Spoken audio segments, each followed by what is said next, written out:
Welcome to மாயா பஜார். நிர்மலா கஜேந்திரன். இன்றைக்கு நாம் பார்க்கும் ரெசிபி பாவக்காய் ஃப்ரை 25. பாவக்காய் ஒன்று எடுத்து கழுவியிருக்கேன். இதை நம்ம ஸ்லைஸ் பண்ணிக்குவோம். கொஞ்சம் தின்னாக போட்டுக்குவோம், ரொம்ப மொத்தம் வேண்டாம்.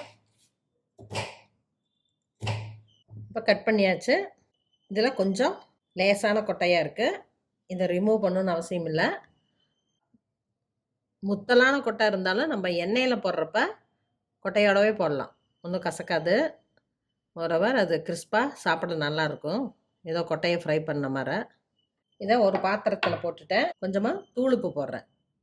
கல்லுப்பையே நான் மிக்சியில் பவுட்ரு பண்ணி தான் வச்சுருப்பேன். அதை கொஞ்சம் போட்டு நம்ம இப்படி பெசரி வச்சுருவோம். 10 நிமிஷம் ஊறட்டும். கொஞ்சம் தண்ணி விடும், அந்த தண்ணியை வடிச்சிட்டு எடுத்துக்கலாம். மூடி போட்டு வைப்போம். இப்போ 10 மினிட்ஸ் ஆயிடுச்சு. இதை சில பேர் மறுபடியும் அலாசுறாங்க, அது தேவையில்லை. அதே பாத்திரத்தில் ஒரு டேபிள் ஸ்பூன் அரிசி மாவு, 2 டேபிள் ஸ்பூன் கடலை மாவு, 1/2 டீஸ்பூன் மிளகாய்த்தூள். நம்ம காய்க்கு உப்பு போட்டுட்டோம். இப்போ கடலை மாவுக்காக கொஞ்சம் உப்பு கலக்கிட்டு இந்த காயெல்லாம் போட்டுடலாம். லேசாக பிரட்டி விட்டுக்கலாம். லேசாக தண்ணி தொளிக்கிறேன். ரொம்ப தொளிச்சா நமக்கு பஜ்ஜியாட்ட லிக்விட் ஆயிரும். அதனால் லேசாக தொளிச்சு எல்லா பக்கம் ஒட்டுற மாதிரி பண்ணிக்குவோம். எல்லா பக்கம் ஒட்டிடுச்சு. ரொம்ப மூழ்கிற அளவுக்கு எண்ணெய் ஊற்றணும் அவசியம் இல்லை. ஷாலோ ஃப்ரை பண்ணிடலாம்.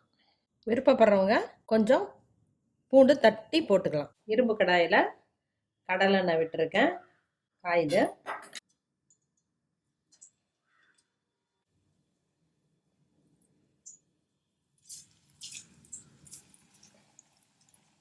பாவக்காய் போடலாம். நிறையா எண்ணெய் ஊற்றினாலும் நம்ம அதை ரீயூஸ் பண்ண முடியாது, அதனால் அளவாக ஊற்றிருக்கேன்.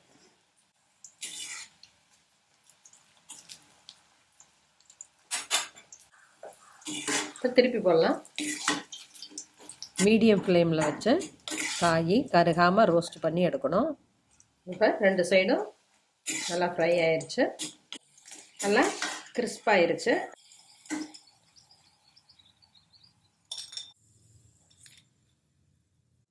பார்க்கவே டெம்டிங்காக இருக்குது. குழந்தைங்க கண்டிப்பாக விரும்பி சாப்பிடுவாங்க. இதே போல் மீதியும் போட்டு எடுக்கலாம். இதில் உப்பு காரம் பார்த்துக்கிட்டு தேவைன்னா கொஞ்சம் ஆட் பண்ணிக்கலாம். ட்ரையாகவும் இருக்குது, கிறிஸ்பாகவும் இருக்குது. அதை தின்னா போடுறதுனால தான் நமக்கு கிறிஸ்பாக கிடச்சிருக்கு. பாவக்காய் ஃப்ரை 25 ரெடி ஆயிடுச்சு. கொஞ்சம் கூட பாவக்காயோட கசப்பு தெரியாது, குழந்தைங்க விரும்பி சாப்பிடுவாங்க.